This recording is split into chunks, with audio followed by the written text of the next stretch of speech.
Tila nag-react nga ang ilang Kim Pao fans matapos lumabas ang behind-the-scenes clips ni na Paolo Avellino at Nadine Lustre mula sa kanilang project sa France. Sa nasabing eksena, makikitang nakayakap sa likod ni Nadine si Paolo, bagay na bahagi umano ng isang emosyonal na tagpo para sa pelikula. Bagamat malinaw na trabaho lamang ang naturang eksena, hindi naiwasan ng ilang supporters na makaramdam ng selos o lungkot.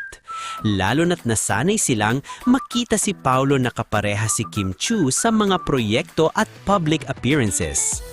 Bukod dito, may mga balita ring nagsasabing hindi raw kasama ni Paolo sa France si Kim at nasa ibang bansa umano ito para magpahinga o magpahilom.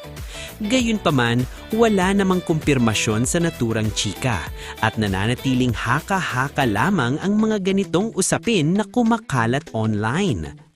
Marami paling fans ang naniniwala na normal lamang ang ganitong sitwasyon dahil bahagi ng trabaho ng mga artista ang makatrabaho ang iba't ibang co-stars.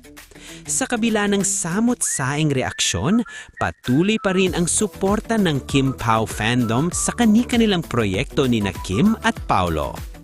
Para sa maraming fans, mahalaga pa rin ang respeto sa kanilang propesyon bilang mga artista at ang pag-unawa na ang mga eksena sa pelikula ay bahagi lamang ng kwento na kanilang ginagampanan.